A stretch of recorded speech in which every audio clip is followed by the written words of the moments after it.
Ushnita, how are you doing? Hi, Kriti. I'm doing great. And what about you?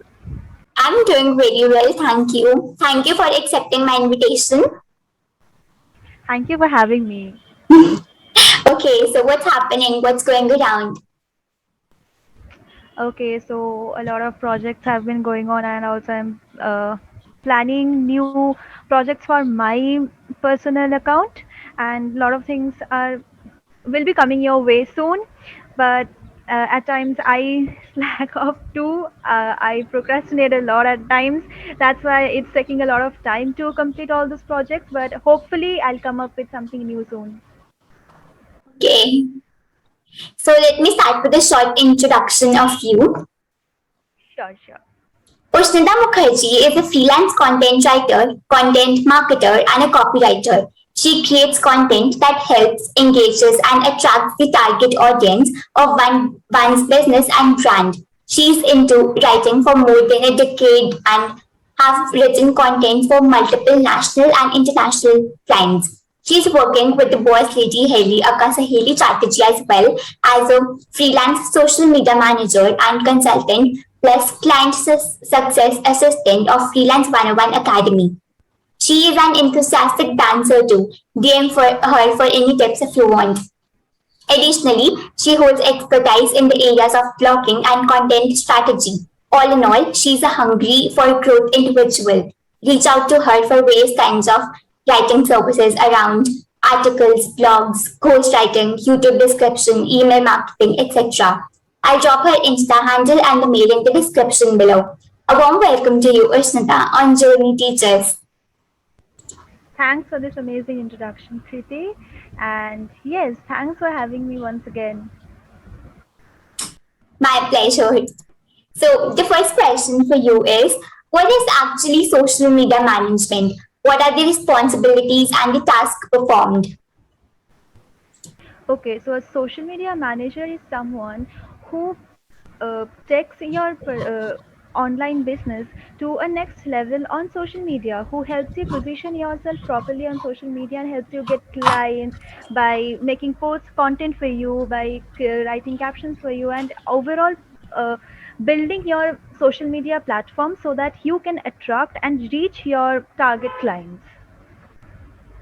Social media manager does all the functions organically without any paid ads. So social media manager is someone who helps you build your brand and position yourself as an expert or as a business owner on social media, who builds your brand from scratch and helps you reach your social goals by crafting the entire plan for you organically. Social media manager, and the difference between social media manager and marketer is that in as a social media marketer, uh, you perform paid ads also. You help a brand or help a social media platform grow with paid ads as well. But as a social media marketer, you only help people grow organically without investing any money in other things.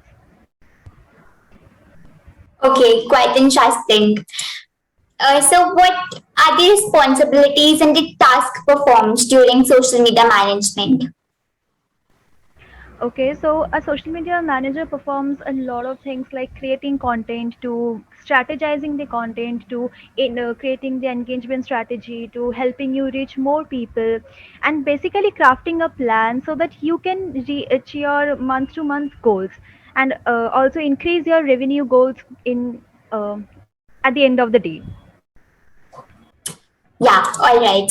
So, what are platforms do you cover and how does the content strategy vary for each one of them? Okay, so I mainly work as a social media manager for FB and Instagram and LinkedIn at times, but I don't take up LinkedIn projects anymore because I am also upskilling myself to cover LinkedIn as well. So mainly I cover Facebook and Instagram for now. Okay. And about the strategies? Okay, so strategy is a very heavy word that people are scared of. And whenever we say something like you have to create a strategy, people get scared. But A strategy is nothing but a simple plan you create for yourself so that you can reach from point A to point B. So that is what we do. Strategy means analyzing everything what has been doing well in your profile so far, and also analyzing things which are not been doing fine. So we see all of those things and then we make a plan, considering the things that can go well in future. We do competitor research, we do market research, and then we make that entire plan so that the client can reach from point A to their desired point B. Okay. So what do you do when a client asks for, the plan of action for the next few months, maybe, with respect to the social media?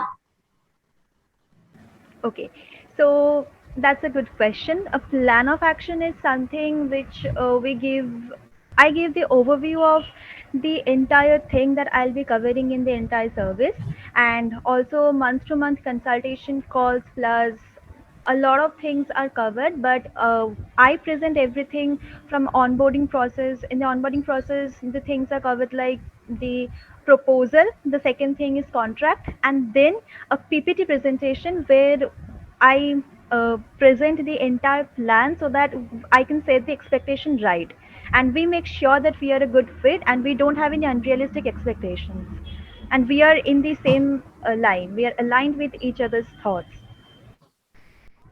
Yeah, okay. So can you please tell me a little more about the elements like the proposal, the action of the PPT, like these?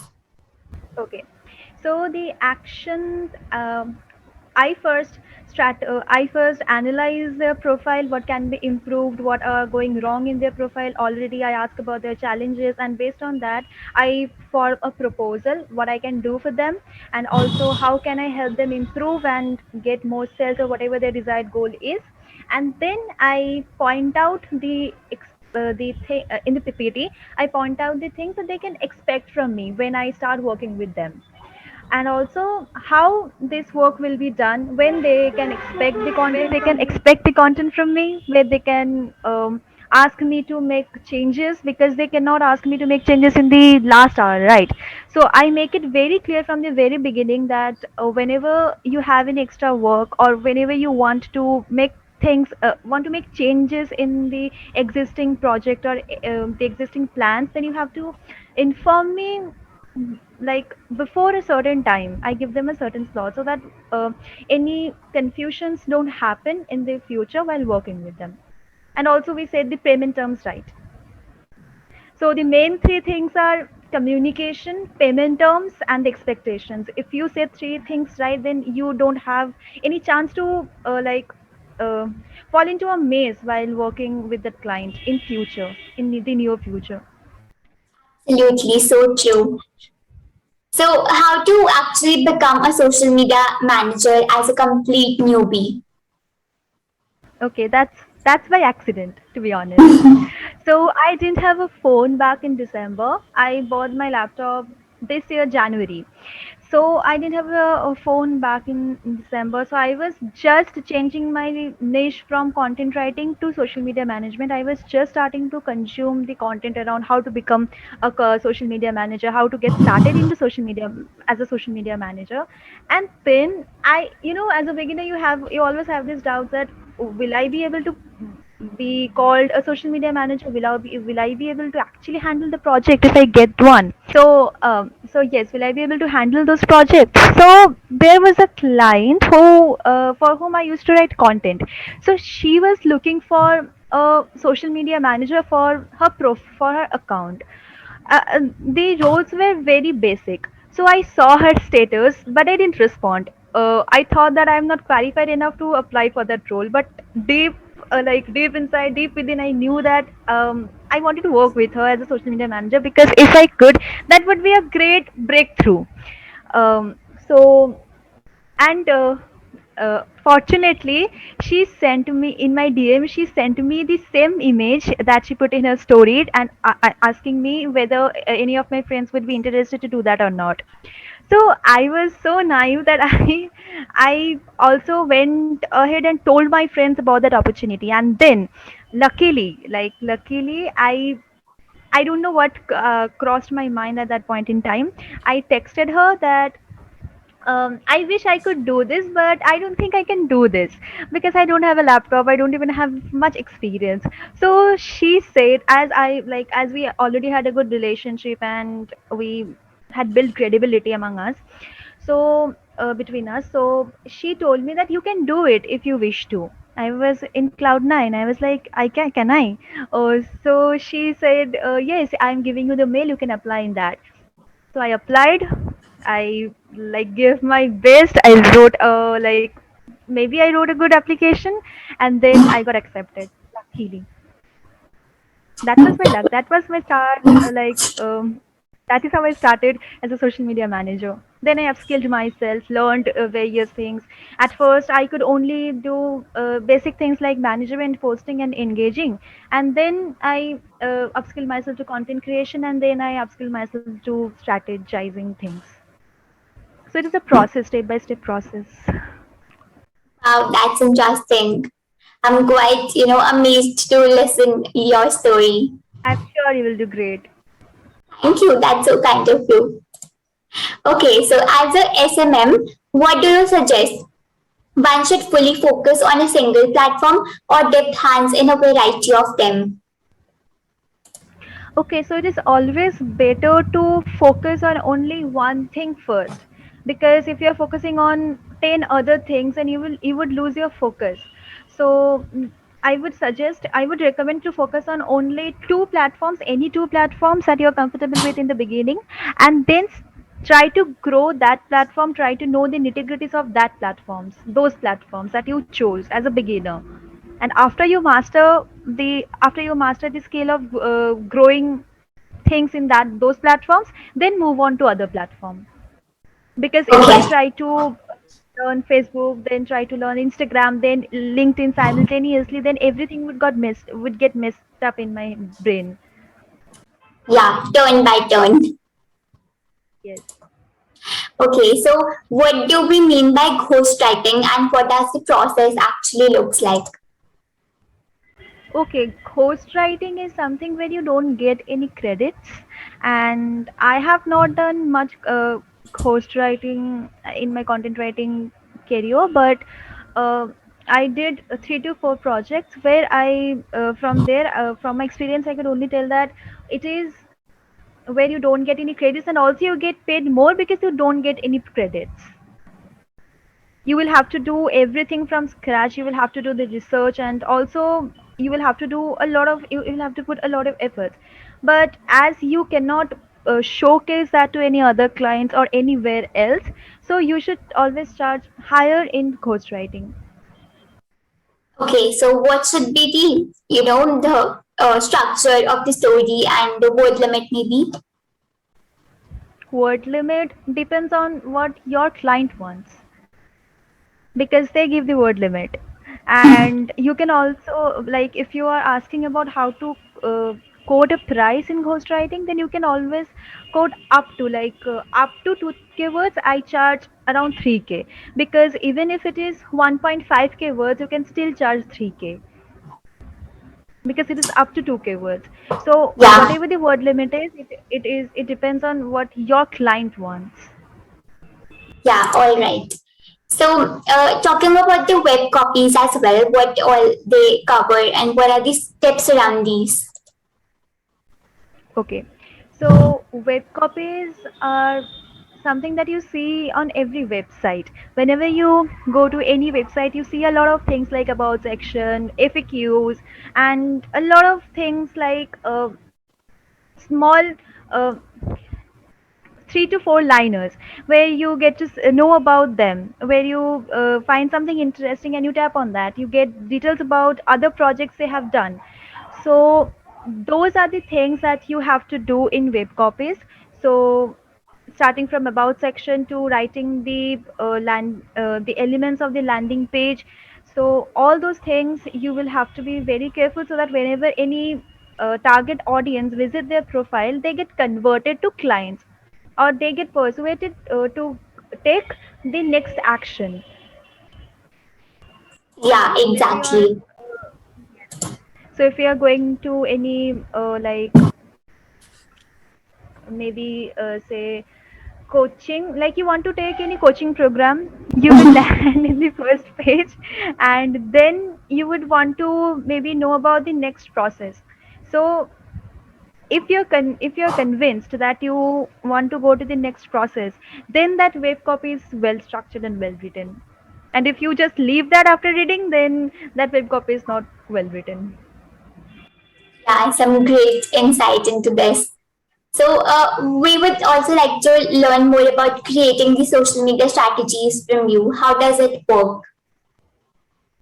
Okay.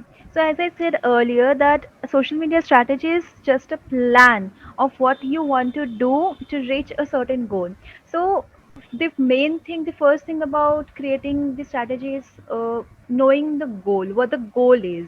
And every month there should only be one or maximum two goals. If you have like in 1 month, if you have the goal to make more sales, then you cannot have a goal to make more reach. Or if you have a goal to make more engagement, then you can have more reach, because they can align.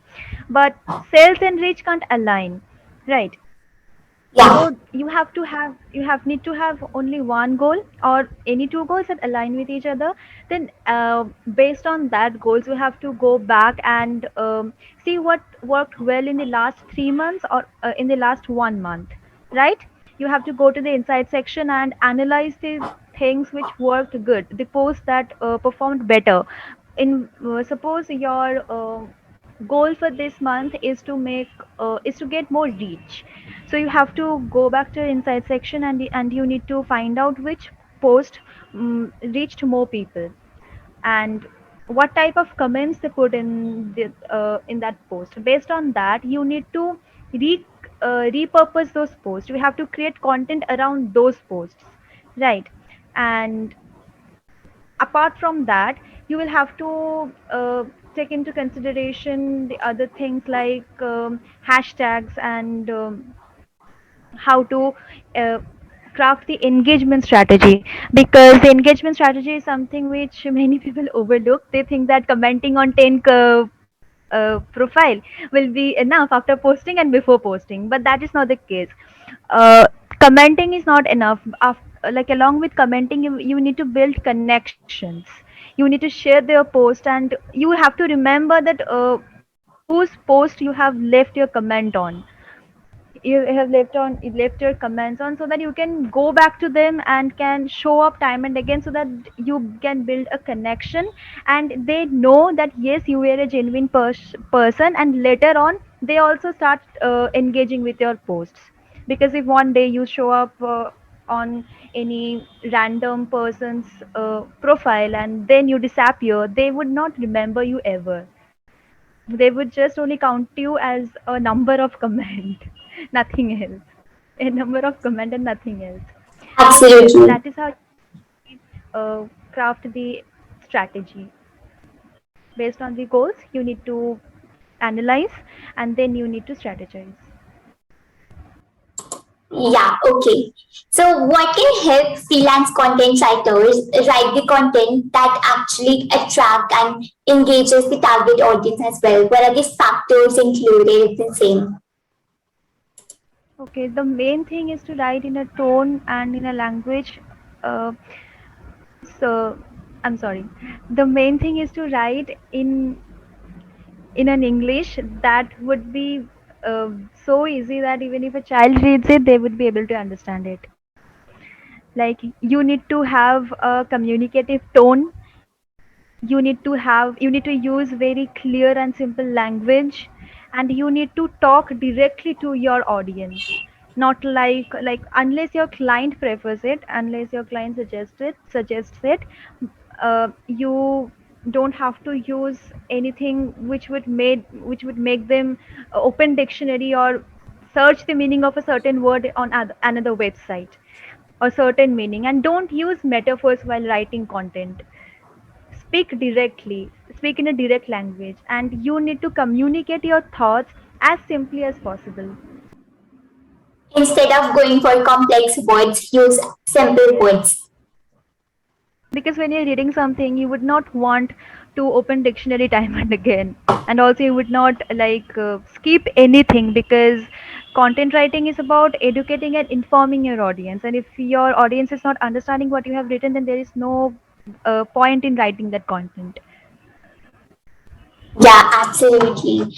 So, how are you so consistent for growth? Like, what is the secret that helps you to improve each and every day? Okay, so if you're talking about growth in social media, I have not posted anything on my social media since a long time. And if you're talking about personal growth, then I try to I try to practice a lot. Like whatever I have learned, I try to hone that existing skill. Like if I'm learning strategy, if I want to own the skill of strategizing content, then I would read a lot of articles on strategizing content. I would watch a lot of videos, and whatever I have learned and understood from those articles and content that I have consumed so far, I would try to apply them while creating a plan, creating a strategy for my clients. And applying and learning at the same time has helped me a lot. Yeah, okay. And I'm talking about the how you go consistent with the growth when it comes to clients. You mean the transformation I offer to the clients, the value? Okay. So your client is investing in you in exchange for a value. So it is not about getting the work done anyhow, getting like leaving 10 comments or posting the content.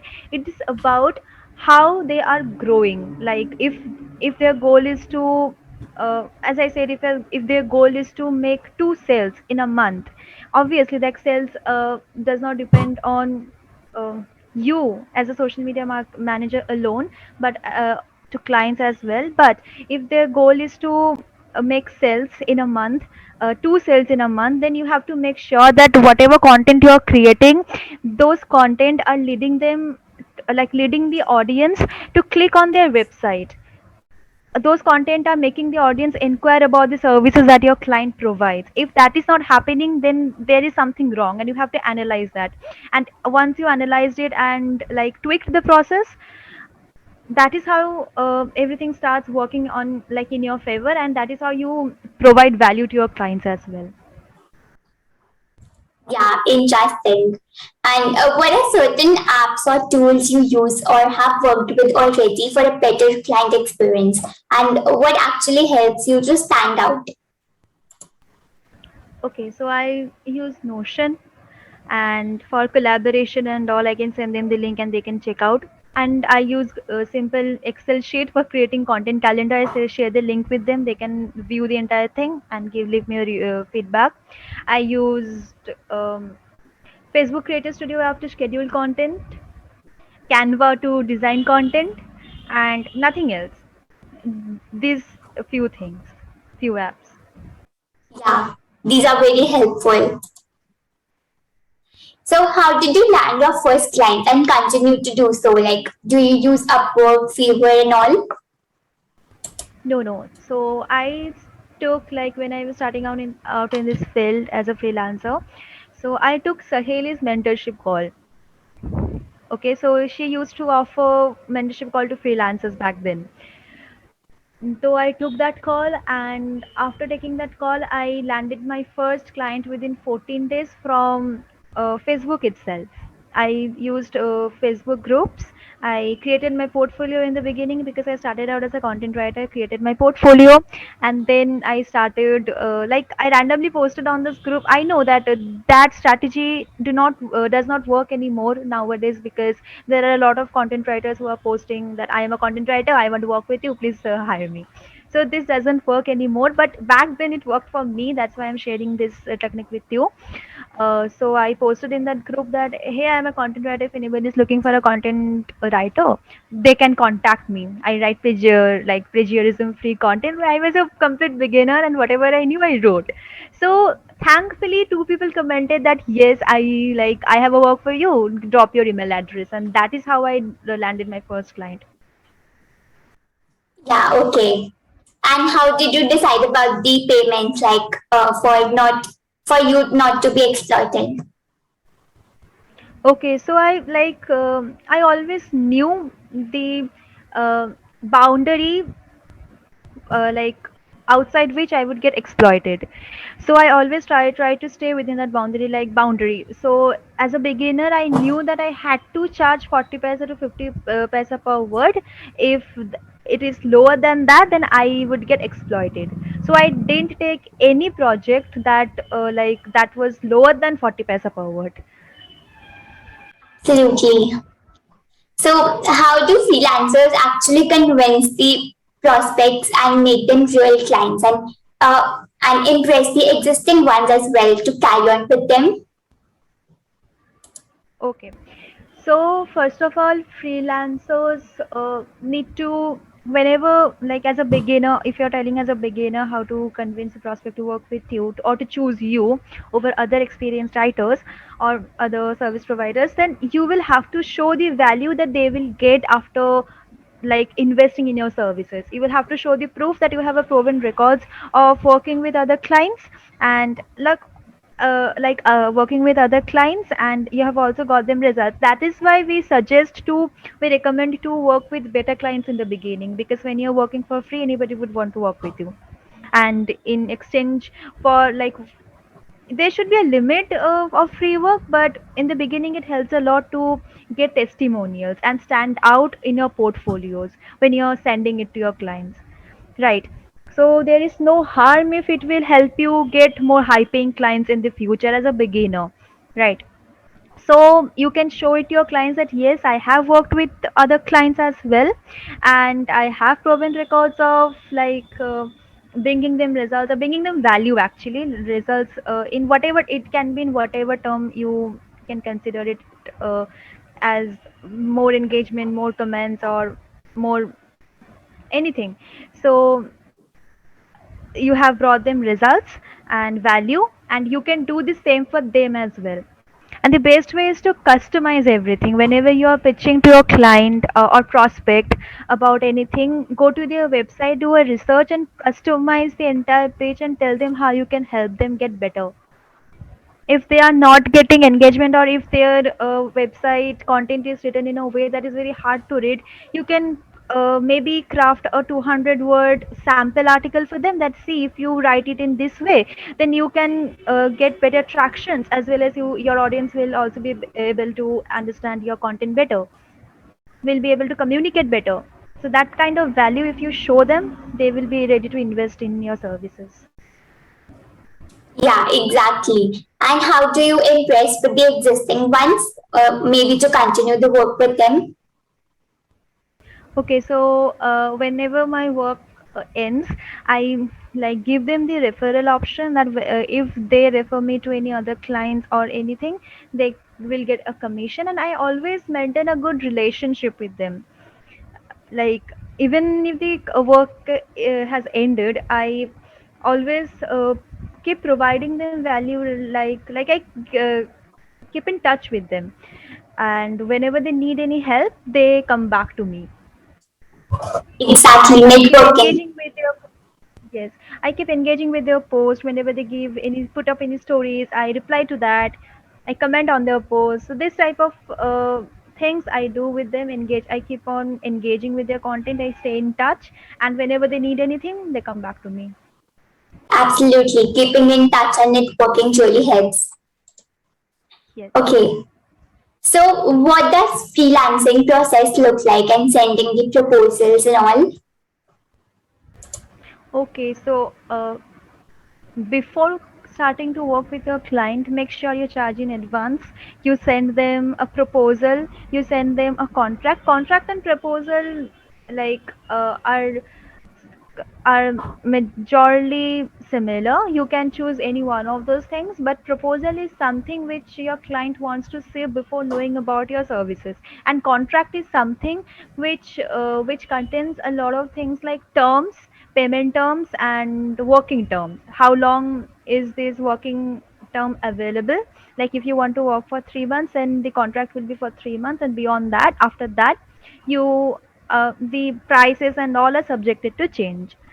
So all these things are included in a contract, and in proposal you, like as I said, that you set the expectations, right? What they can expect from you, what type of value you are going to provide to them, how you're going to work with them, all these things. So the and these two things, and charge in advance, the third thing. And and after you are done working with them, make sure that you end the project in a good term. You send them a kit, like thanks for thanking them for working with them.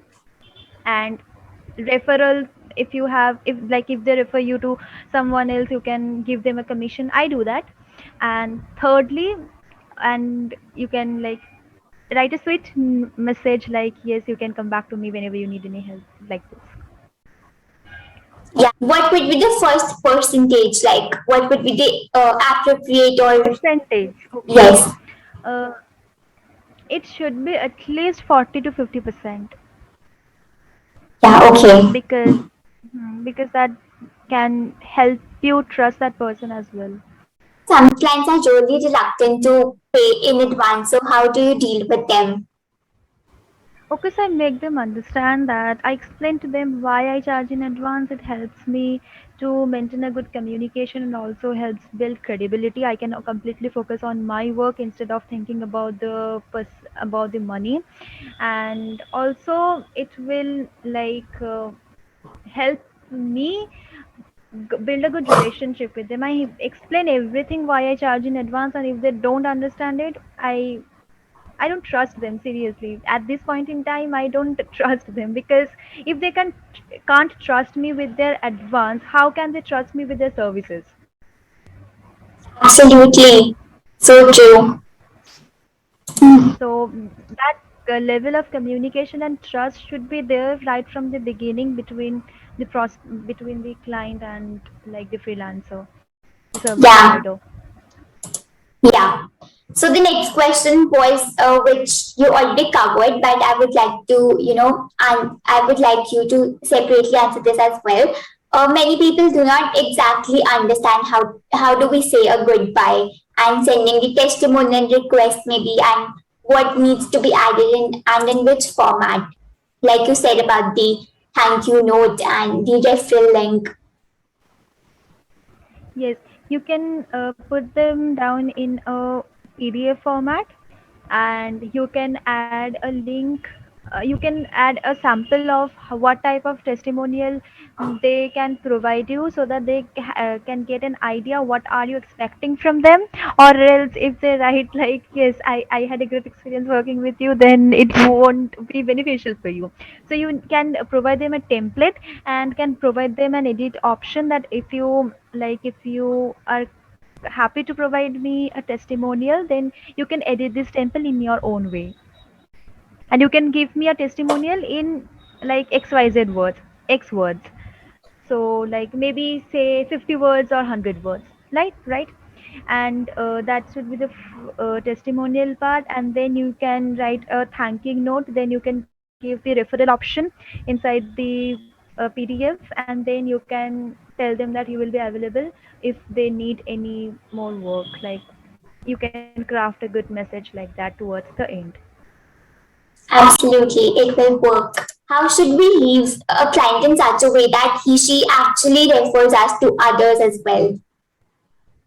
Okay, so that is not on us whether they will refer us to someone else or not. That is up to them. If they come across anyone else, they can refer them to us, and as we are providing a little bit of commission to them, it is more likely that they would refer others to like you only, because they will Yeah, get that commission in return. yeah, exactly. So, suggestions on portfolio as in a website building as well. Okay, so make sure that you like about the portfolio building, right? Okay, so make sure in your portfolio clearly write about what you do and how do you help people and whom do you exactly help. You should write these things clearly, so that whenever is whoever is watching your portfolio, they can understand what you do and how you help people. And if they need your services, they can like keep watching your portfolio and refer you as a good friend. Provide your best samples, provide client testimonials if you have any, and provide the list of the services you provide right in the front page, like in the landing page, and also uh, provide good USPs, like what would it be like to work with you? Why should anyone choose you over other freelancers out there, other content writers out there? So all these things. Yeah, exactly. So this was about the portfolio in a PDF format, if I'm not wrong. No, it's in Wix. Like Okay, there is a in website called the Wix web, to yeah. make a portfolio. Okay, so PDF, the portfolio should be in the website, like in the Wix format. Yeah, okay. So, what are the current codes to close the deals? Like, it would be helpful for the beginners in freelancing. How do they actually revise their rates as well with respect to their experience? Okay. With respect to their experience, and are you asking about quoting a price in general? Yes. What are the the ongoing codes? Okay. So if I need to consider the common niches like social media marketing and content writing for now, then in content writing do not charge anything less than 40 to 50, like 50 to 60 paisa per word, even if you're a beginner. And if you really want to work with that person and see future potential by like lowering your price, then only lower your price. But do not cross your boundary, after which you will be exploited, right? And then as a social media marketer, the beginners can charge like 10 to 15, like 8 to 10K for basic management. And then they can charge content creation. If they're content creation and strategy, they can easily charge about 20 to 25K, depending on the scope of work and other things. So yes, basically it's research about the, like, research what other people are charging in your industry, no matter whichever industry you are in. Research about what other people are charging. uh, in many cases you won't see that their prices are mentioned in their portfolio or in their profile or website anywhere. You can text them and can ask, and can have an idea. You can also go to Facebook groups and if anyone can help, any web developer for example, anyway, if there is any web developer, can you please help me what to charge as a beginner, what you charge as a beginner, like what you charge in general. So you will get a lot of quotes, and based on that you can decide your own rates. Yeah, definitely. And what about there is the no mar- there is no market price for a freelancer, but whatever is good enough to compensate for the efforts you are putting in is the market price for you. So yes, that is how you quote a price. okay? And what about increasing the rates for the experience? Yes, so make sure you revise your rates every 3 months. And to what Revise your percentage? Maybe. hmm, yes. So after you start getting clients in your previous price, like at least 3 to 4 clients in your previous rates, increase your rate after 3 months, after 2 to 3 months, to 20 to 20 30%. Yeah. Okay. Like revise your rates every 3 months. Experiment as much as possible. You can also increase 50% one day, and if you get at least one client, that will also be beneficial for you.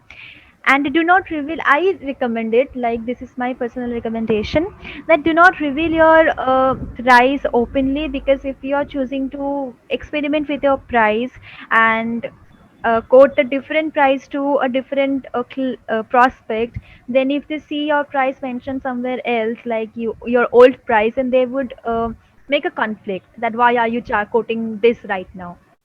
So Exactly. So, how important is niching down? To what extent should we think like if we offer more services, we get more number of clients and hence more payment as well? No, I think in the beginning, if you're just starting out, then it is very important to experiment with a lot of things. If you're talking about freelance niches, then I would suggest you to stick with one. But if you are talking about sub niches under the freelancing, like content writer, like if you're a content writer, then if you are planning to only stick with one niche, that is marketing right from the beginning, unless you are very sure that you will enjoy throughout the upcoming years, or I would suggest you to experiment with a lot of things. Stick with one freelance niche and then explore a lot of sub niches under that freelancing niche. Okay.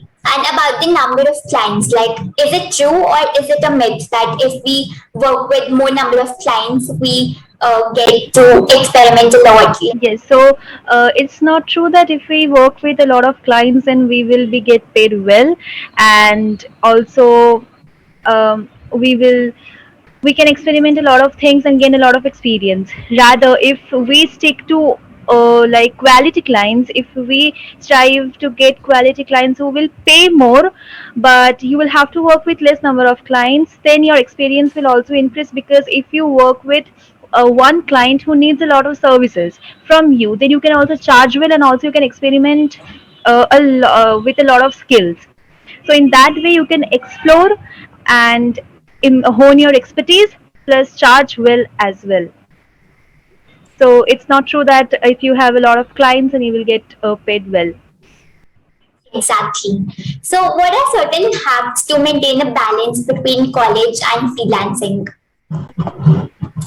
Okay, so to be honest, I often lost my balance between my college and my studies and freelancing work, Everyone especially when my does. exams came up. So what I did is I applied the day blocking strategy, like a certain days in a week I'll only study, and a certain days in a week I'll only work, nothing else. And in those days I'll complete all my pending tasks, so that when it comes to my like when it comes to the days when I'll be studying, I don't have to think about the pending work, and I can only concentrate on my studies. Yeah, So exactly. this works. Yeah. So, talking about the field of marketing, social media marketing, or even email marketing as well, how to get started and eventually grow in that. Okay, so email marketing and the social media marketing. Uh, so email marketing is also a part of social media marketing, and to get started in that, you first have to uh, start experimenting. Second, you have to watch a lot of videos, learn a lot of things, and simultaneously you will have to apply whatever you have learned as well. Like if in email marketing, if you're writing email newsletters, marketing through email newsletters, then you can build up your own email list. Maybe a small number of people subscribe to you, but you can market something or send your email newsletters to them to practice whatever you have learned. In the similar way, you can also apply those strategies in social media marketing as well. Like whatever you are learning, you can apply it in your own account if you don't have any clients yet. So this way you are building up your skills as plus you are like honing your expertise as well. You also have proof to show that yes, I did this work. I am not just talking about it and learning, because only learning does not give you any result. So, what do you think that if one creates the email list and a certain number of people, apply to it, but many people are non-responding. So, what should we do in that case? Okay, are talking about cold pitches? Can be one factor. Okay, so what you can do is you can customize the pitch and not copy paste it and follow a certain template and use it for everyone, and use a very catchy subject line, because that is the first thing your prospect sees when they open their email. Like Yes, if you're exactly. writing that I'm a content writer, nobody will open that email. And if you're writing that if you're writing something like your search for content writer ends here, then like you here is how you can increase your engagement rate in your website. Then you give certain value, like some amount of value, then towards the end you can pitch your service. In this way you can also increase the open rate and the response rate. Absolutely, making some twist to it. Yes, make it absolutely customized to every prospect that you're pitching to. Exactly. So, what extra does copywriting needs with respect to content writing? Like how to expand yourself from the content writing niche or the field to copywriting? Okay, so copywriting is mainly about learning the skill of persuasion. If somebody is convinced by reading your words, then your work is done there. So if you want to transition from being a content writer to a copywriter, then you can read a lot of copyright copies. I mean, you can read a lot of copies and you can rewrite them in your own words. And also, you can ask your fellow copywriters to review that if they have time. You can also get on one consultation call with someone and ask them to review it, so that you can upskill yourself. And if you just plan to do a course today from Coursera, whatever you choose to do a course, and then you don't do anything after that, it is not going to bring you any results. So the best thing is to, if you're doing a course or watching YouTube videos how to improve yourself, alongside that read a lot of copies and then try to rewrite them in your own words, in your own way, and then reread that from the audience's perspective. Like, is if somebody sent this to me, would I be convinced to take the end action, the desired action that I am asking others to do? So in this way you can improve your copy and the copywriting skill. All right. Understanding the psychology of the audience is very, very important in copywriting, especially. What is your viewpoint on follow-ups? Like how many times we should, pitch the certain client, the prospect client? Okay, so if a certain prospect is not replying to your message, then you can send the first follow-up message in 2 days, in 42 hours, and then again the last page, create urgency and say that if you are planning to purchase my services, then give a prompt response, or else I have a certain number of slots available in this month. Right, you are creating the urgency and then send that final message after 3 days, 3 to 4 days. Yeah, Like, follow up exactly. twice, and if they don't respond, that means they don't want to respond. Yeah, that's so true. I would also like to ask you, how do you deal with the uncertainty that comes along with freelancing as compared to a regular job? Okay, so freelancing is a business, and if you have a proper plan, then you cannot you cannot have a loss in any month. So your income level may come down, but you will, if you follow a plan, then you can again go achieve your goals.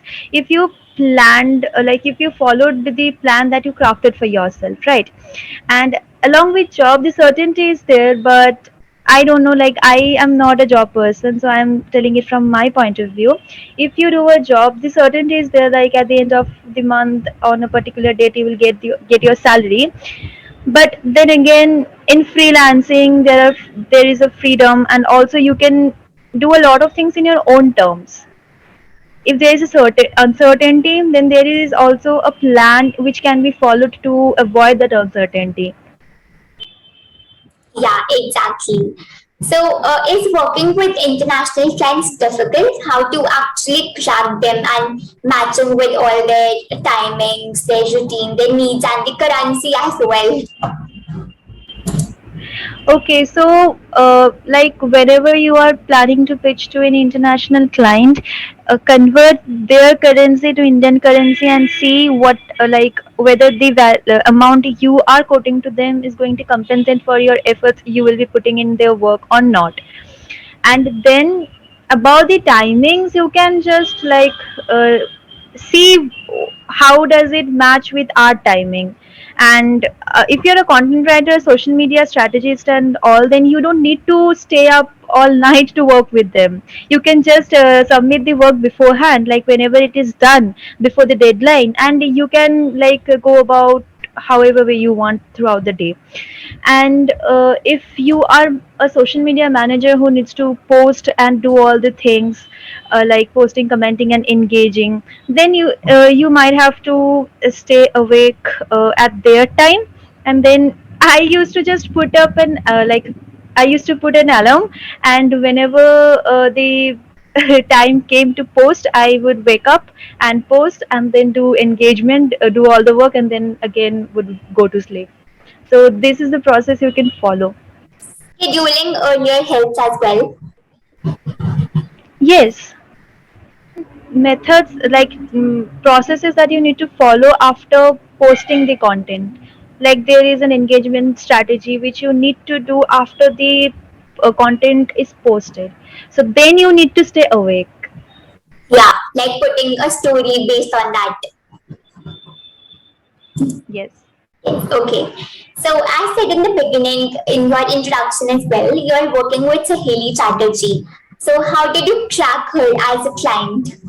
So it was like I pitched to her and sent her an application when she was looking for applicants. She put up a story that she was looking for a marketer, and then I applied, and thankfully I got it. And I used to follow her work for a long time. Yeah, okay. So, how did you progress from a content writer to the client support assistant in her academy? Yes. So to be honest, I enjoy being a social media manager and a client success assistant more than being a content writer. So I enjoy doing these things. So I try to upskill myself as much as possible. I try to be there for people who need my help, and also as a marketer, I try to consume a lot of content, practice a lot of things, and whenever something new comes up, a new project comes up, I even if I don't know anything about that project, I go ahead and tell everyone that yes, I can do it. Give me, if I don't know it, I learn it and will do it. Like learning and applying simultaneously, and that is how I do it and progressed from a content writer to a social media manager and client success assistant here. So, you are a constant learner. Maybe. Yes, you are. Okay. So the words which came from Haley signify that you are hungry for growth and you surprise her every time. How were you able to build such a relationship with her, with her as a client, and what does the way and the strategy for that looks like? The main thing here is curiosity. Like I was curious about everything, whichever, like whatever happened, whatever new project she got. I was curious to know how did she do it, and like went ahead and asked if I could do it or not. Even though I didn't have that experience, I asked her to give me that responsibility, and she was there to supervise me, but I did the entire thing and learned along the way. And that is how the curiosity and the willingness to learn, maybe learn new things, try out new things, and until something is done, I used to try out until it is done close to perfectly, right? So that is how I built the relationship and maintained it till now, maybe. That's awesome. So, what is the minimum number of times we need to edit our writings or the proof writing is actually required? um, Minimum you should provide proof, I mean editings at least 3 times, three times, and before after that you can charge extra Yeah, okay. for if the client, because if the client continuously keeps sending you that I need editing here, I need editing there, then it is gonna be frustrating for you as well. So you can ask for clear feedback, clear constructive feedback, as in where do you need to improve, and then at improve those things, and then you can move ahead. And Okay. 2 to 3 revisions are fine. What is the maximum number of projects you have worked upon at the same time? Okay, the maximum number is 5 blogs, yes, in a day. Wow, that's I cannot amazing. promise you. That was hectic, but at the end of the day, it felt good. But I don't enjoy content writing, to be honest. Okay. And that's how I feel. How to be aware of this scam? Okay, so charge in advance, ask for the official websites, and if they refuse to give it, then clearly they're a scam. Charge in advance, like whenever they don't have a clear profile picture, a very weird username, and they are refusing to send you any official website or even Gmail, I mean email ID, and also refusing to charge in advance, and that is very suspicious. You cannot trust them. Yeah, absolutely. So, what are your further plans? Will you consider having postgrads or continuing as a freelancer? For the next 2 years, I'm planning to like grow my freelancing business, and maybe after that, if I don't succeed, I'll pursue MBA. Okay. I hope everything goes well. Finger crossed. Yes. Wish you luck for that. Thank you so much. Okay. So, what advice would you like to give our viewers based on their freelancing careers? Okay, so never let anyone exploit you. And secondly, don't let your clients decide what you should be like, what you should charge. Thirdly, charge in advance. Please charge in advance. And uh, like don't hesitate to communicate with your client if you don't understand something, like if they're uh, telling a very unfamiliar term, then ask them what the meaning of the term is, and clearly set boundaries, and like send contracts so that they know like how you work and everything, so that they don't uh, irritate you time and again, bug you time and again, because they can even text you at 10 p.m. at night, and they like if they uh, ask for an article and gives a very short deadline, like within 5 to 6 hours, you cannot do that. And I have had clients who did that to me. So that is why I'm asking you to set clear boundaries so that they can't like exploit you or anything. They can mess up with your mental health. Yeah, exactly. It happens. But as a newbie freelancers, some people don't get aware and they just point that we should have that client. We Yes. have to crack that client to put in our portfolio, maybe. Yes. So the Yes. thing is, newbie freelancers don't communicate with their clients with the fear that if they ask questions or if they ask the meaning of something they did not understand, they might get judged and maybe the client will leave. So that is not the case. If the client is not explaining something to you which you have not understood, then note that that is a red flag.